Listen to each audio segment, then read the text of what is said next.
Doctor साहब, आईनी तरमीम के हवाले से आप ये कह रहे थे कि इस पे बहस होनी चाहिए। इस पे बहुत बहस होनी चाहिए क्योंकि ये अदालतें हैं। नए जजेस कैसे अदालत का बनना, कोई नई अदालत का बनना, देखिए ना, इस वक्त हमारे पास जो है वो मुल्क में आप करप्शन को ज़रा देखें कि कहाँ पे है। एलिट कैप्चर को आप देखें और अदारे देखें आप कितने हैं। एक नैब है, एक FIA है, पुलिस है, और पता नहीं कितने अदारे हैं, खुदा जाने। लेकिन आप ये देखें कि अदालतें, वफाकी मुत्तसिब का एक अदारा है, उसके बाद वफाकी शरई कोर्ट है, फिर ये कि सेशन कोर्ट्स, हाई कोर्ट, सारे। अब एक अदालत अलग आप बनाएं जो आइनी अदालत हो, यानी उसमें क्या होगा? वैसे सारा आइन डिस्कस होता रहेगा। वो आइन तो खामोश हो जाता है हर जगह तो और फिर उसमें जज नए अपॉइंट होंगे या इन अदालतों से नए जज कैसे अपॉइंट होंगे? कौन से चीफ जस्टिस होंगे? वो क्या इन अदालतों से?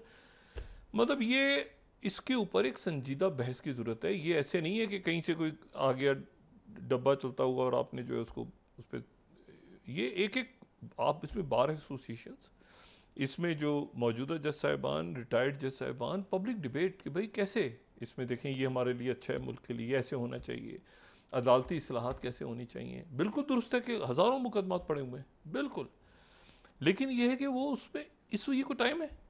जबकि इस वक्त इश्यूज़ क्या हैं?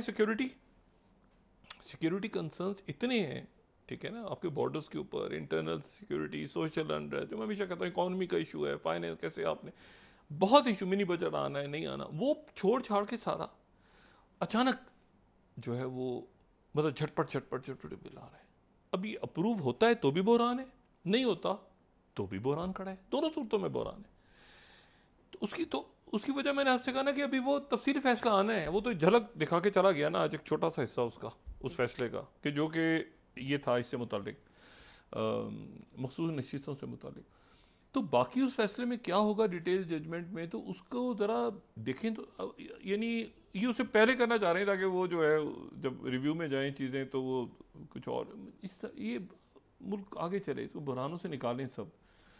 तहरीक इंसाफ भी, ये हुकूमत जो अरेंजमेंट है, जो हुकूमत में बैठी हैं पार्टियाँ, अरेंजमेंट इसलिए कहता हूँ पॉलिटिकल पार्टियाँ बड़ी वो इस अरेंजमेंट में बैठी हैं, लेकिन जो पार्लियामेंट के अंदर वो तमाम तर जो सूरत हाल बनी इलेक्शन से पहले, ठीक है, जो बल्ले के निशान से शुरू होती है और फिर उसके बावजूद वो सबसे बड़ी पार्टी है। अब आप क्या करेंगे इसको? तो इशू ये है कि वो ट्रिब्यूनल्स अपनी जगह पे मौजूद हैं, इलेक्शन ट्रिब्यूनल्स, ये वो सारे। तो ये अदालतों को, तो हर मुल्क में अदालतें आज़ाद होती हैं।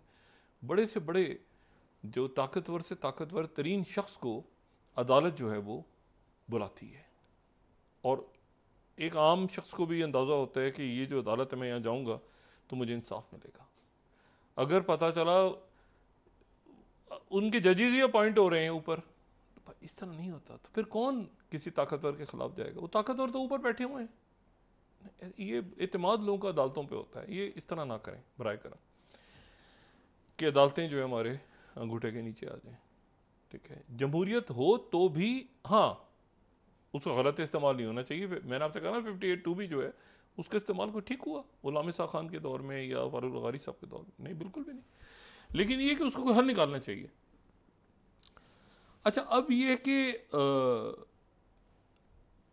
अब देखें क्या होता है। हम तो डिस्कस करें, अगर करना भी है तो डिस्कस करें पब्लिक डिबेट में। उसमें तो लाए ना कि मुख्तलिफ लोग बहस कर रहे हैं, बात हो रही है, मतलब वकला बैठे हैं, सुप्रीम कोर्ट बार एसोसिएशन हैं, हाई कोर्ट बार एसोसिएशन हैं, मतलब उसमें डिस्कशन तो एक तो ये मामला हो गया कि वहाँ पर, अच्छा ये मैं यहाँ पे कोट कर रहा हूँ गार्डियन को, 29 अगर हम दिखा सकें slide, Ukraine war briefing, Biden Starmer stop short of announcing storm shadow permission. ठीक, यानी जो हासिल हुआ वो ये हुआ कि वो परमिशन नहीं मिल सकी। मतलब उन्होंने कंडेम किया बहुत ज़्यादा। जो RT है, रशियन TV जो है, उसको सेक्रेटरी ब्लिंकन ने कहा कि ये रशियन इंटेलिजेंस का नेटवर्क है, इसको रशिया जो है वो इंटेलिजेंस के लिए इस्तेमाल करता है, तो इसके ऊपर पाबंदी लगाई जाए। इंडिया से भी मुतालबा हुआ है, बाकी मुल्कों से भी हुआ है, लेकिन ये कि वो इंडिया में तो ज़ाहिर है RT के नुमाइंदे वगैरह भी हैं, तो अब वो चल रहा है उनका मामला। लेकिन जो मैंने कल बात की थी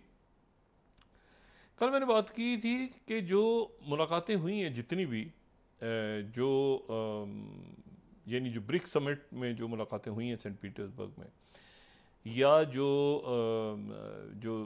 इंडियन फॉरेन मिनिस्टर हैं जयशंकर, वो मेरे ख्याल से स्विट्ज़रलैंड में थे, किसी जगह पे उन्होंने कॉन्फ्रेंस, बहुत बड़ी कॉन्फ्रेंस नहीं थी लेकिन लोग मौजूद थे वहाँ पर, उन्होंने कहा कि 75% जो इलाका है हमारा चाइना के साथ जो जहाँ पे तनाज़ा चल रहा है 2020 से, तो वो जो है वो मसला हल हो गया। अच्छा, फिर चाइना की तरफ से अनाउंसमेंट हुई कि जो वेस्टर्न लद्दाख का इलाका है वहाँ पे 4 जगहों पे डिसएंगेजमेंट हो गई है, गलवान वैली समेत। अच्छा, अब अगर वहाँ को हम देखें तो अगर हम उसका ये देख सकें जो 9th है, तो इसमें मेरा ख्याल है कि ये इनके थे ना इनिशियली जो फ्रिक्शन पॉइंट्स थे, तो गलवान वैली उसमें से एक था। अच्छा, अब मुझे इसमें पेंगोंग सू के ऊपर डिसएंगेजमेंट 2021 में हो चुकी है, ठीक है। पेंगोंग सू का जो इलाका है उस पर 2021 में हो गई थी, और ये मैं यहाँ द हिंदू कोट कर रहा हूँ 16 स्लाइड इनिशियली, ठीक है। तो ये जो है ये पेंगोंग सू पे हो गई थी। अच्छा, उसके बाद जो है वो दूसरा जो इलाका था वो मेरा ख्याल है कि गोगरा और हॉट स्प्रिंग के ऊपर भी, दक्कन हेरिटेज को मैं कोट कर रहा हूँ, यहाँ पर भी हो गई थी डिसएंगेजमेंट। अच्छा, और अब ये डिसएंगेजमेंट का वर्ड जो है ये चाइना की प्रेस रिलीज में नहीं है, इंडिया की तरफ से बात की गई है। लेकिन बहरहाल असल जो चीज़ है इसमें वो ये है कि डिसएंगेजमेंट को आप कैसे, उसको पढ़ते कैसे हैं आप, मतलब वो इसका मतलब क्या है डिसएंगेजमेंट का? मतलब है कि डिसएंगेजमेंट का मतलब इसको इस तरह से, जिस तरह हम बात कर सकते हैं कि किसी ने अपना लैंड, गालिबन चाइना ने तो बिल्कुल भी नहीं छोड़ा होगा, वो जो होता है ना कि एक दूसरे को सामने बैठ के घूर रहे हैं, तो वो भी फौज अपनी जगह, फौजें खड़ी होती हैं। और डिसएंगेज से मुराद ये है कि मेरा ख्याल है कि एक तो डीएस्केलेट हो गया ना, कि वो ठंडा हो गया मामला, ऐसा भी नहीं हुआ कि वो वापस विड्रॉल हो गया। मतलब वो डिसएंगेजमेंट को का मतलब ये है, अब मुझे भी नहीं पता क्या मतलब एग्जैक्टली तो कैसे बताया, डिसएंगेजमेंट का मतलब ये है कि वो मतलब ऐसा नहीं हुआ कि वो इलाका छोड़ के चले गए अपना, या जो पेट्रोलिंग पॉइंट्स थे मुख्तलिफ, वो इंडिया उसमें आ गया है। वो मतलब डिसएंगेजमेंट का मतलब है डी एस्केलेशन, कह सकते मतलब इसको डी एस्केलेशन कहा जाए, और वो पीछे हट गए।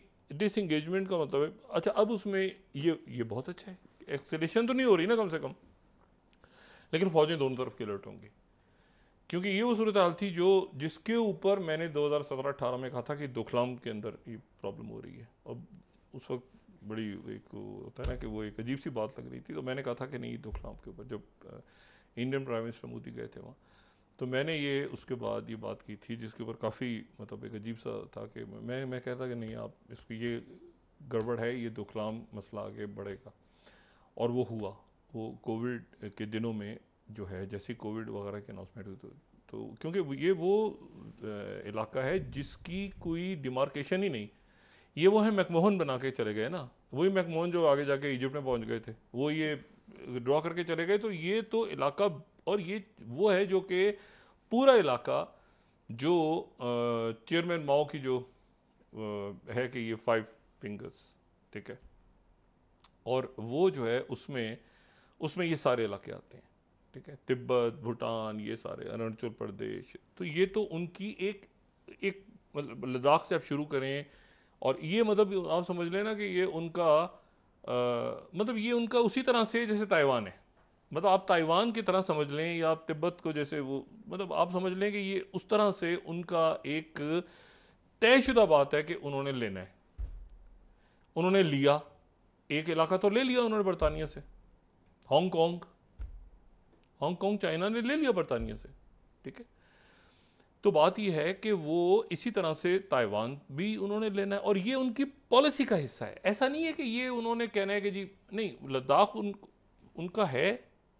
देखिए, वो साउथ चाइना सी में कभी टेंशन बढ़ती है, कभी टेंशन कम हो जाती है, कभी वो बढ़ती है, कभी वो, लेकिन वो जो है 9 डैश लाइन, उसके ऊपर वो फिलिपीन आगे पीछे तनाज़ा चल रहे हैं। चाइना जो है वो पीछे नहीं जाएगा वहाँ से कभी भी।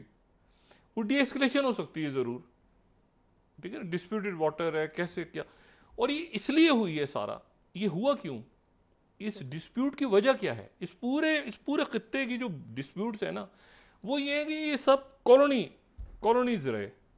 जब यहाँ से कॉलोनाइजर वापस गए तो अपने जाते जाते तनाज़ात छोड़ के चले गए,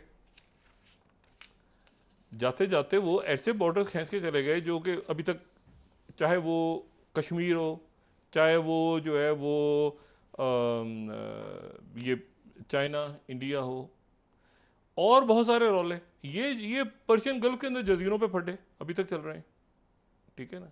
पर्शियन गल्फ कहते हैं तो अरब मुल्क नाराज़ हो जाते हैं, वो कहते हैं इसको अरेबियन गल्फ कहें आप। तो इतना सेंसिटिव है इशू।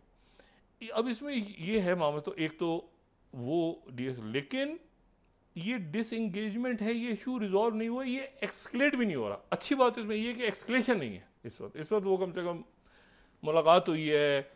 अब वो ब्रिक्स समिट होगी, उसमें इंडियन प्राइम मिनिस्टर मोदी जाएंगे, उनसे वहाँ से मिलेंगे, दोनों को पता है कि ये इसमें अब आगे देखें ना वो कैसे मामलात जो है वो चल रहे हैं। चाइना की साइड से जो बात आ रही है वो बिल्कुल डिफरेंट है, इंडिया की तरफ से भी मेरे ख्याल से वो भी मोहतात होंगे, क्योंकि ये इश्यूज़ बड़े बड़े सेंसिटिव, जब तक ये हल नहीं होंगे ना मामलात कि भाई ये बॉर्डर डिस्प्यूट तो सवाल मतलब अजीब है ना मामला, यानी वो चले गए छोड़ के, इसको रिजॉल्व करना बड़ा ज़रूरी है। ये रिजॉल्व होगा सिर्फ डायलॉग से ही, दोनों तरफ से विन विन बात कोई निकले तो ये मामला हल हों, लेकिन ये है कि ये एक्सेलेशन कम से कम नहीं हो रही।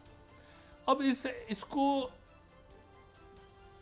जो है वो इंडिया के लिए बड़ा इम्पोर्टेंट है ना कि वो इसको उसमें जाता है तो उधर से अमेरिका, उधर से चाइना, तो वो जो एक सिचुएशन बनी हुई है ना जो कई मुल्कों कई जगहों पे वो है, लेकिन इंडिया में ख़ास तौर पे है।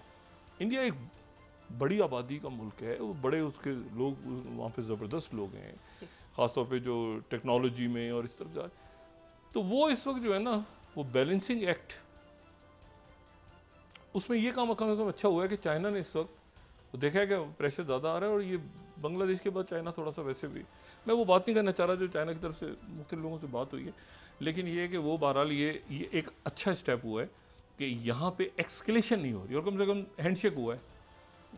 और इसको तय कैसे करना है आगे कि ये मामला हमेशा, क्योंकि उनके नज़दीक भी ये बहुत इंपॉर्टेंट है, इंडिया के नज़दीक भी इंपॉर्टेंट है कि आप परमानेंटली कैसे मांग लें उस पूरे इलाके को ही,